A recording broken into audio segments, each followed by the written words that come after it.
30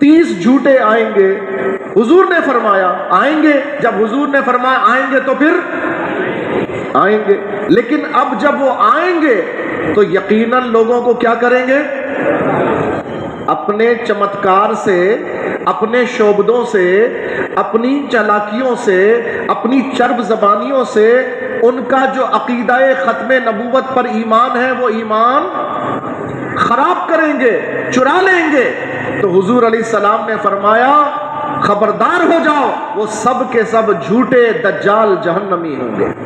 سب کے سب جھوٹے دجال اور جہنمی ہیں. اور جان لو کہ میں آخری نبی، میرے بعد کوئی نبی نہیں. لیکن ساتھ میں حضور نے کیا فرمایا؟ یہ بھی بتا دیا اتنی میری واضح ہدایت کے باوجود بھی کذاب آئیں گے اور اپنے آپ کو کیا بولیں گے کہ ہم نبی ہیں. معاذ اللہ. تو سن لو کہ جو ایسا کہے گا وہ سچا، وہ کون ہوگا؟ وہ جھوٹا ہوگا، وہ دجال ہوگا اور اس کا ٹھکانہ جہنم ہوگا.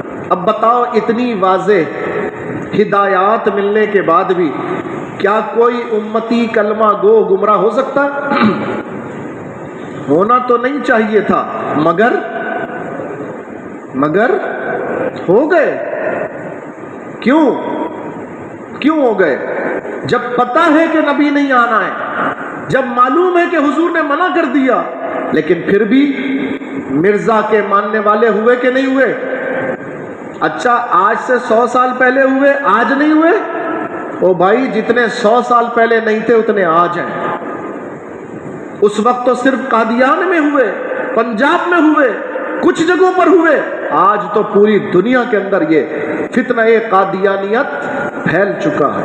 مجھے نہیں معلوم یہ آپ کا علاقہ کون سا کہلاتا ہے؟ میرا دل نہیں چاہتا یہ نام لینے کا. ہاں باغ جامی. سبحان اللہ. تو اس علاقے میں مجھے تو نہیں معلوم، اب جو رہتے ہیں آج میری گفتگو سننے کے بعد تھوڑا سا غیرت ایمانی کا مظاہرہ کرنا ہے. آپ نے اپنے اطراف میں نظر ڈالنی ہے، کہیں ہمارے پڑوس میں کوئی منکر ختم نبوت تو نہیں آ گیا. بھائی اس کے چہرے پہ نہیں لکھا ہوگا، اس کے ماتھے پہ نہیں لکھا ہوگا، اس نے کوئی یہاں پر لیبل نہیں لگا رکھا ہوگا، اس کا نام بھی بظاہر ہمارے تمہارے جیسا، اس کا حلیہ بھی بظاہر ہمارے تمہارے جیسا. اس سے نام پوچھو گے تو وہ نام ایسا بتائے گا جیسے کسی مسلمان کا نام. تو یہ اتنا بڑا دھوکہ اور فراڈ ہے کہ اس کو پہچاننا بہت مشکل کام. جب تک کوئی خود نہ بتائے پتہ نہیں چلتا کہ وہ قادیانی ہے. تو آپ نے اب میری گفتگو سننے کے بعد، پہلے بھی یقیناً آپ کا ذوق ہوگا، لیکن اب میری اس گفتگو سننے کے بعد خدا را آپ نے اپنی آنکھیں کھول لینی ہیں، اپنے کان کھول لینے ہیں، اپنے دماغ ہوشیار کرنے ہیں، بیدار کرنے ہیں. کہیں ایسا نہیں کہ آپ کا پڑوسی آپ کا ایمان تو نہیں چرا رہا، کہیں ایسا تو نہیں آپ کے محلے میں آیا بڑا ہمدرد بن رہا ہے، آپ کو کہتا ہے ارے تمہارے پاس پیسے نہیں، یہ لو پیسے، تمہارا کاروبار نہیں، میں کاروبار کرا. آج کے دور میں بتاؤ سب کو اپنی اپنی پڑی ہے، کون کسی کا کاروبار کرا کے دے گا؟ کون کسی کو مفت میں پیسے دے گا؟ کوئی کسی کو مفت میں پیسے آج کے دور میں دینے کے لیے تیار نہیں ہے نا. اگر ایسے میں کوئی دے رہا ہو تو پھر فوراً ٹھنک جاؤ، سمجھ جاؤ کہ کوئی اس کے پیچھے سازش ہو سکتی ہے، کوئی اجنبی ہو، جاننے والا نہ ہو. تو پھر یاد رکھنا پہلے شک کی نگاہ سے دیکھنا، پہلے تحقیق کرنا. عموماً ان کا طریقہ واردات یہی ہوتا ہے، غریب مسلمانوں کی غربت کو خرید کر غربت بھی خریدتے ہیں، ایمان بھی خرید لیتے ہیں، ایمان بھی خرید لیتے ہیں. اللہ تعالی ہم سب کو محفوظ فرمائے.